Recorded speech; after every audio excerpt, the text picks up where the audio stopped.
welcome to South by Southwest. We're doing things virtually this year, and I want to welcome you to a discussion about fan and artist connection and extended reality and some of the new technologies that are allowing fans to directly connect to artists. I think that you may know me, Ty Roberts. I've spoken before at South by Southwest. My background is I basically help artists visualize their music. And I've worked with artists like David Bowie and Todd Rundgren to help create interactive multimedia projects and all kinds of different video applications for their work. Most recently, I've been doing streaming concerts.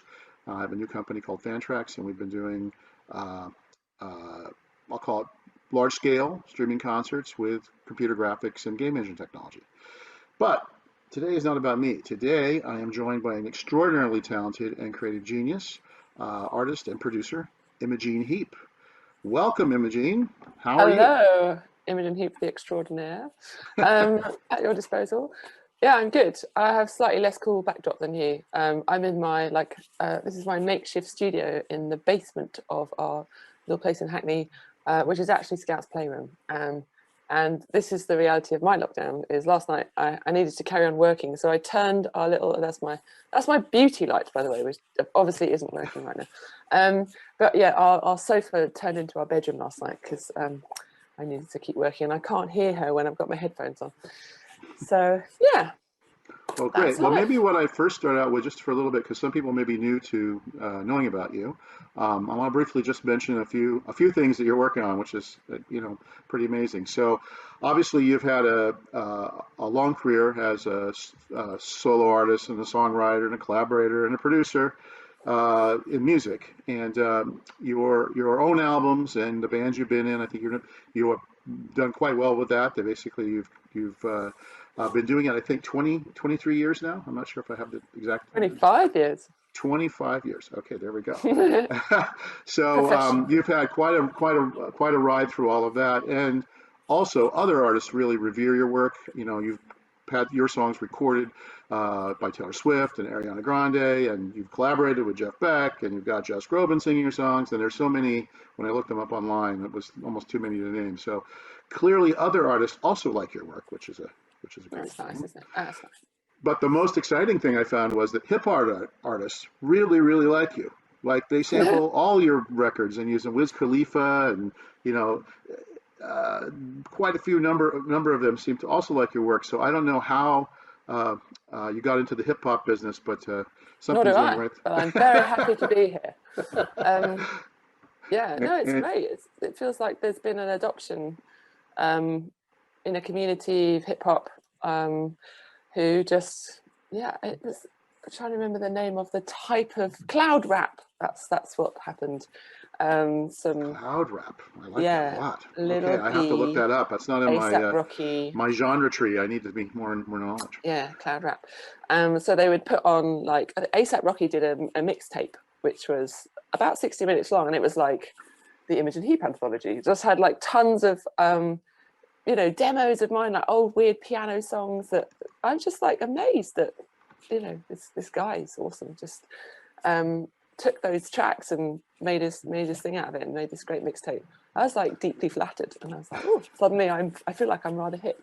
You are hip. You are well, hip. Apparently well, so. You've also got some new music you've been working on. I've been looking. You've had some obviously new EPs and singles come out.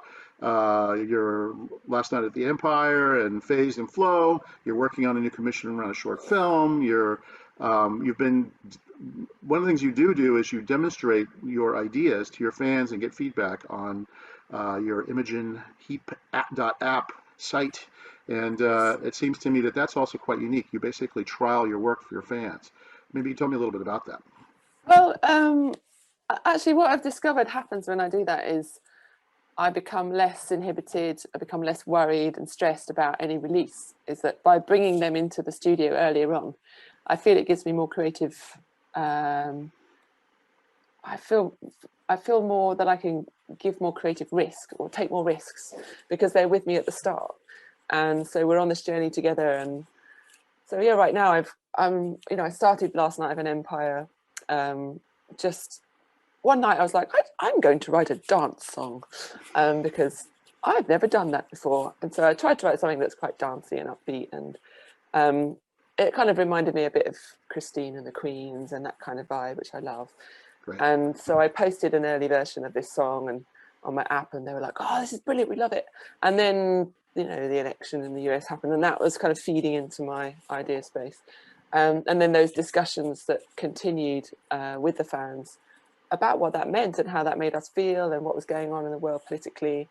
You know, just very friendly chats with my fans from a chair that I have called the listening chair. It's actually a physical chair, an egg-shaped chair that with a bunch of students we kind of hacked in this tech chair. So it has a tablet and a microphone, and camera and speakers and a heart rate monitor, and captures my emotional response and video. And through these conversations, yeah, it just felt at ease really to write a song about that, whereas normally I'd probably shy away from politics. And wrote this song, which I really, really love. And I did it quite quickly because I felt they were with me. So yeah, I post little ideas on my app. I mean, I used to do it, I've always done it, in whatever medium there's available, whether it's 12 seconds or Twitter or YouTube or through blogs or on my website many years ago. I had a message board, would post ideas. But now I've found, you know, I have this app, which there's a company called Superpass who developed this app. And then, yeah, so I just post everything that I've ever done is on there. It's interesting to also just talk about some of the technology you have. So, you know, and the other things you're working on that I note here is that obviously you've been working on gestural music for a while, and now you have a glove-based, I'll call it, product that's actually coming out today. I think today is the day we're recording this, so maybe you could talk a little bit about that, and then what we'll talk about, maybe what you do with the glove a little bit later. Maybe we can even show it. So go ahead. So this is the Mimu glove. This is one Mimu glove. I'm not actually going to demo it because I'm just about to record a live stream, and I don't want to mess with my system because it's going to happen very soon. But basically, yeah, these are a pair of gloves that over, of course, the one time in the world I can't actually get them on. Don't know what's happening here. Come on, Velcro. Right, there we go. So yeah, it's a glove. It's very sexy. It didn't used to look like that. It used to look like a kind of beaten up old fiber optic glove with like Velcro, different colors, strapped and hacked into it. But now it's this kind of integrated, beautiful thing with space to clap and click your fingers and play the piano and pluck the guitar. It's got IMU built in and button and, you know, bend sensors and buzzers for feedback. And it talks to your router, wireless router. So you can be on the move spontaneously and access all the amazing tools within your DAW or whatever you're using to create music. And instead of, you know, sitting around and pulling up a reverb or recording a loop or whatever, you can just do it on the fly. And it's so incredible.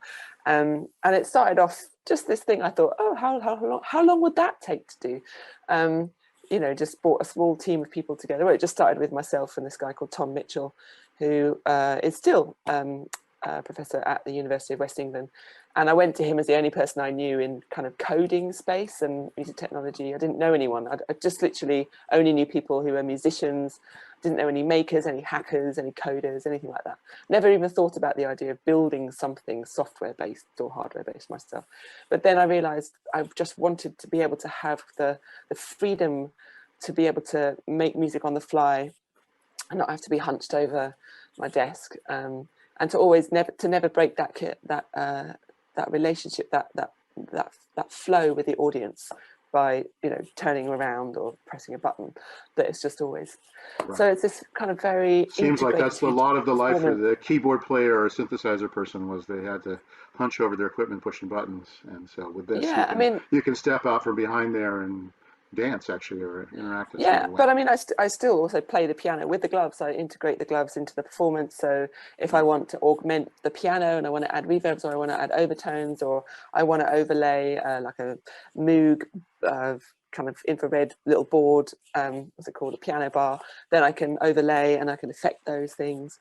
So it's not like traditional instruments over there, gloves and tech over here. It's very much a part of augmenting the existing systems and acoustic instruments that we have to build to kind of add this extra layer of expression around it that we couldn't because they all resided in, you know, push buttons and faders and pots and things. That to me seems like you've, basically now you've created a new mechanism for communicating while playing, which is great.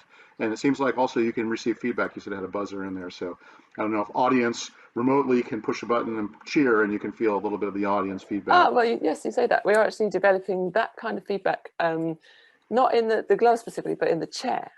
Ah, For me, as a solo artist, I mean, I did with Guy. I had a band with Guy. We were frou-frou.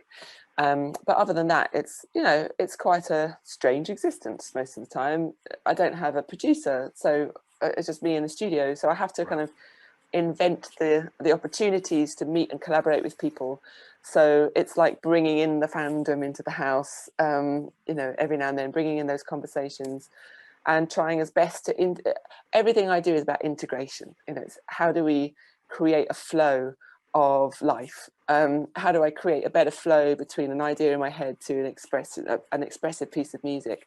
How do I create better flow between my family and my, you know, my business and the commissions and my interest in AI, and how do I make it all flow so it's not like this thing over here which takes time to set up and then this thing over here, and everything is very much moving towards integrated integration, as well with the technology like Glover and the Creative Passport, which is this digital identity tool for music makers that we've just launched, which is hopefully going to ease the space for those people who are sat at home, for example, because what we need to erupt is a marketplace, is an understanding of what's available out there for artists on any level. You know, can they afford to go and work with this company, or is there a kind of a first rung of the ladder version of that?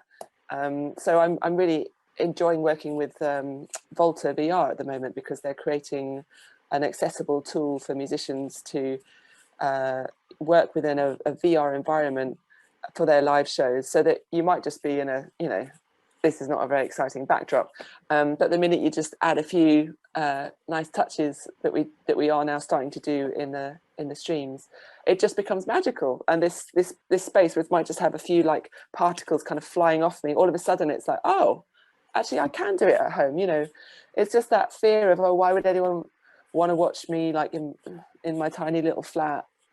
You know, there's all your insecurities. right. Thankfully, computer technology, like we're just talking about, augmented reality and virtual reality technology.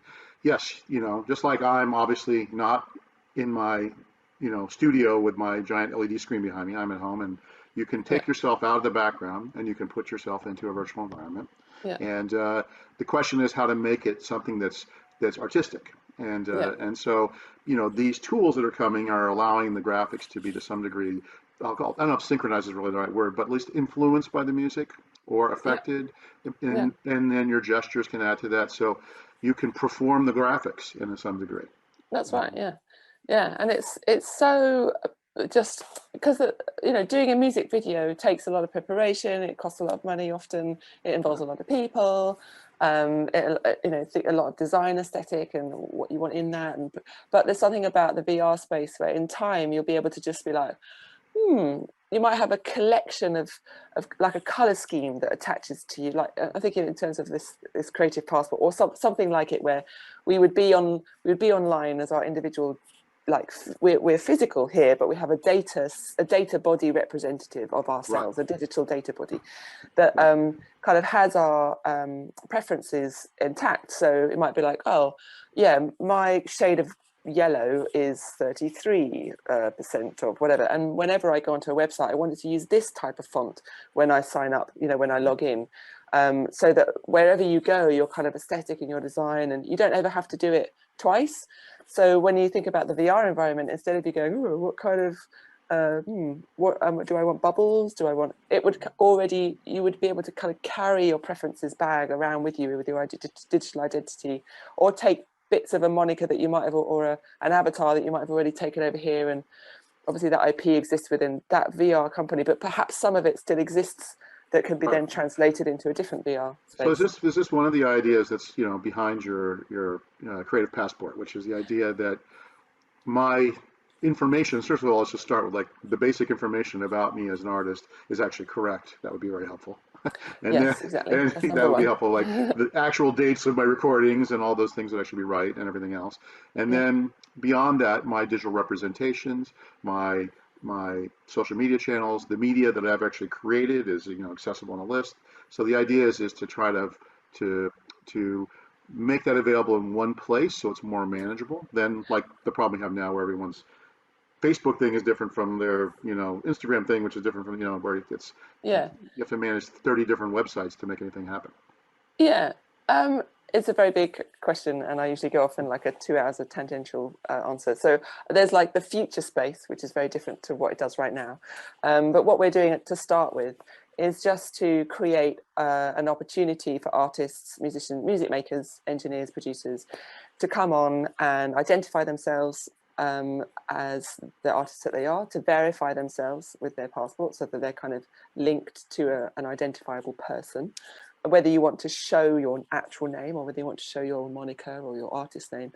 And then to essentially, just for now, we're asking musicians music makers, not just musicians, to come online and to get their data selves organized in terms of their creative business selves. So this isn't fan facing, even though lots of fans are kind of curious and look at my public page and see what kind of equipment I might be using, or who are my artistic inspirations, or what books do I read. I don't read any books at the moment, but so it's a way to kind of condense yourself, information that you would probably have to repeat multiple times over, like your biography, like a press image, maybe identifiers, industry identifiers like your ISNI number, your IPI number, your IPN number, to host these in a place that in time would be useful for other services to be able to integrate with for various multiple different reasons. But for now, it's about just preparing the space for that future where we do have a marketplace that's much more beneficial for artists, where we do have a way to kind of carve out our own micro little ecosystems, to have specific tool sets that we use, and to be able to see what other creative passport or other music makers, what other services they use, and to be able to build on top of that, perhaps encrypted chat functions, so that you can have these private conversations, or you could share information about services or managers that you might have used, worked with. Or it could be just simply, it could be example like Reverb, the company that like you can rent gear from. So you might be able to, for example, I have my list of kit, and I'm not obviously using it all the time. I mean, the one I put on my public page is not extensive by any means, but one day I'll get around to it.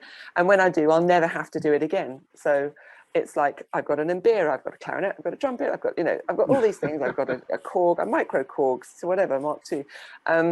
And so if somebody happens to be nearby, something like Reverb or a different service, rental in Romford, could decide, oh, Imogen's got this thing that's free. Imogen's got one of those. Let's see if it's available by way of our service. Somebody finds one, we share that.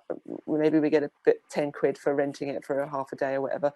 And then they bring it back. I mean, it's just one example. There's so many examples. Right. I mean, right now, this is it's interesting because I used to give this talk when I was CTO of Gracenote about how important having your data correct was, even the most simple data. And it turned out, and that extends to publishing and all these other things for musicians that, without it being right, you're in a world where that doesn't match up. And, Exactly. I used to often say, and it is interesting when I look just even at the name of a lot of artists, some of those names are actually not searchable by voice, because the dollar sign is a tricky one. If you put a dollar sign in the middle of your name, the computer you need to say the word dollar sign. Yeah. Yeah. So if you use it as an S, it may not get it exactly right. And so this kind of information I think is great, and I think it's long overdue in the recording industry to even just have a basic professional database of your information and your stuff, as it were, just so it's correct. So I think that's a great project, and I guess you're inviting artists to come join Creative Passport. That's how it works. Yeah, thank you. Absolutely. We're in open beta. We just launched a month ago, and it really is about setting that ground layer that we're missing, which is why everything is topsy-turvy, why the artists don't get paid, and it doesn't really work in our favor, because the industry is built around whatever data is organized, and where that resides is in kind of fragmented pockets within labels or collection societies or the odd music service, and it's all very kind of separate, what do they call walled gardens. Okay, well, one thing I thought, we're getting towards the end of the time here. Maybe I thought I just changed a little bit. Obviously, with the breadth of your career and, some of the more recent things, like you'd scored Harry Potter, theater, you've done, you're doing all kinds of different work in dance. So the question I have is, this is a really, I'll call it independent thinking route. You're an individualist, and some musicians out there might be wondering, has that been easy? Has that been hard? Should they just stick with their own ideas? What would you say to somebody who's starting out and or trying to develop their career about staying true to their muse? What Oh, would you well, say I about would that? just say it's impossibly hard to be yourself, but it's even harder to be someone else. So yeah, just yeah, you. I get away with so much by just always doing my thing. It's not expected I would do anything else. So whatever decision I choose, whatever kind of project I might end up doing, is expected of me to do that, which means I have this freedom, this creative freedom to go wherever I choose. I'm not stuck in a rut of creating that type of album 10 times over in my life, or having to go and do these huge stadium shows to create a living. There's this kind of space in between where you can kind of craft for yourself that builds on your strengths and your skills, and working with projects that really interest you and grow your skill set that is very unique to you. And I think the future of work is that combination of your unique skill set, your body of work, and the discovery. And those, whether it's a commercial entity who wants to, a brand that wants to reach out to somebody to write their next something for their perfume, or something for, an emotion, like a environmental rally, I don't know, whatever it might be, that they might be able to discover you.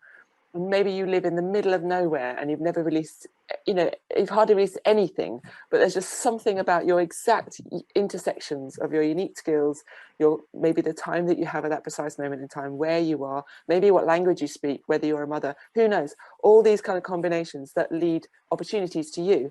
At the moment, it's like, here's a millions of billions of songs, 2 songs every second uploaded onto the internet, and no way of like identifying anything individual about that piece of work. It's just a music file that has some kind of analysis, algorithmic analysis, to say, oh, this is a bit like Jay-Z, or this is a bit like whatever.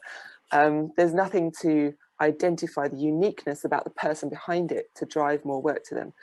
So that's why the importance of basically creating tools to help the music maker be their unique selves, because that is what we want. We don't want carbon copies or bad copies of things. We want new ideas, we want inventions, we want inventive, inspiring music that takes us away from stuff we've heard before, or that we need because it's beautiful, rather than because they're worried about how they're going to pay their rent.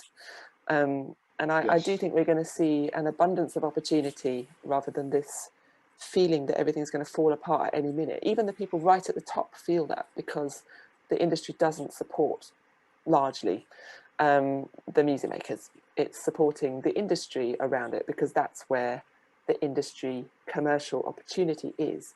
But as soon as we can get our data in order, and we just hone in on our skills and take opportunities and go where our whims and our passions go, that's when it's going to work. That's why we've got to be prepared to Well, sign up for the that's creative market. incredibly well said, and I think that's a great message for anybody to hear. That's, I think, exactly what we should be doing. Well, we've come to kind of the end, and I think what we're going to do after we let you go off to your next performance, I guess, is we're going to show a little bit of video of some of the things you've been working on, so people can stick around and watch that at the end. But Yeah.